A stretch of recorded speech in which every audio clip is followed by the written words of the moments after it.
दोस्तों नमस्कार, नमो बुद्धाय। कैसे हैं आप सभी? उम्मीद करते हैं कि आप सब अच्छे होंगे, स्वस्थ होंगे। दोस्तों अगर आप भी चैनल पर नए हैं तो वीडियो को दिल से लाइक कर चैनल को सब्सक्राइब कर दें। तो चलो बढ़ते हैं कहानी की ओर। तथागत जब सावस्ती के जैतवन महाविहार में रहते थे, उस समय वहाँ चक्खुपाल नाम एक अंधे अरहत रहते थे। जब वह इधर उधर विचरण करते थे तो उनके पैरों के नीचे बहुत से कीड़े मकोड़े दबकर मर जाते थे।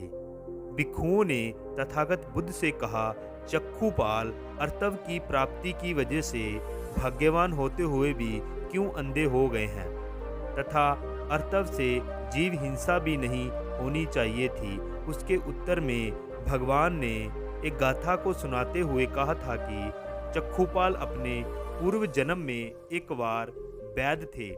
उन्होंने बुरे विचार से एक स्त्री की आंखें को फोड़ डाली थी। उसी का यह परिणाम है। व्यक्ति द्वारा कर्म उनका वैसे ही पीछा करते हैं जैसे बैलगाड़ी में नथे हुए बैलों के पैरों के पीछे पीछे चक्के चलते हैं।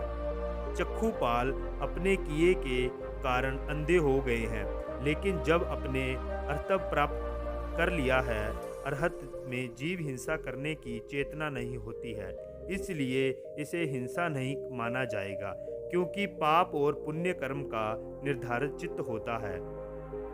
आपका विचार अच्छा हो तो उससे मार्ग या साधन भी अच्छा होगा और उससे प्राप्त होने वाला फल भी उपकारी कल्याणकारी भी होगा। यदि विचार बुरा हो तो उसका मार्ग और परिणाम फल भी बुरा ही होगा। निरंतर अच्छे आदर विचारों को पैदा करने का प्रयास करना चाहिए। इस प्रसंग में यह घटना विचारणीय है। दो छोटे छोटे लड़के खेलते हुए किसी सम्राट के महल के बाहर पहुंच गए। उनमें से एक बच्चे के मन में आया कि यह कितना विशाल महल है, निश्चित ही जो इसमें रहता होगा वह कितना महान होगा, कितने लोगों का कल्याण करने वाला होगा। वही दूसरा लड़का सोचने लगा कि यदि मैं इस विशाल महल का मालिक होता तो सैकड़ों सुंदर लड़कियों का उपभोग करता और जो मेरा कहना नहीं मानता उसे मैं हाथी के पैरों तले कुचल देता। इस प्रकार बुरा विचार करते हुए वह वहीं अपने मित्र के साथ महल के द्वार के पास सो गया।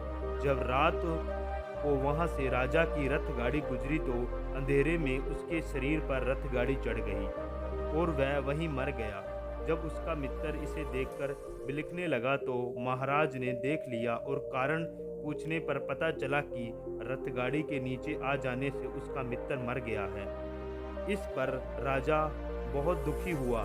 राजा स्वर्ग भी नहीं, कई वर्षों से संतान विहीन था। अंत उसने उस मृतक के मित्र को अपने संतान के रूप में स्वीकार कर लिया। वह लड़का आगे चलकर राजा बन गया और अपने परोपकारी विचार के कारण हजारों लोगों का कल्याण करने वाला अत्यंत प्रसिद्ध राजा बना। अंत जो अच्छा विचार करता है उसे अच्छा ही फल मिलता है और जो बुरा सोचता है उसका परिणाम भी बुरा ही मिलता है। वास्तव में यदि आप अच्छे होते हैं तो सभी का आप भला करना चाहोगे और करेंगे। यदि आप अपने में बुरे तो सभी आपको बुरा ही लगने लगेंगे और दूसरों के प्रति आप बर्ताव भी वैसा होगा। इस कारण आपको दुख ही दुख होगा।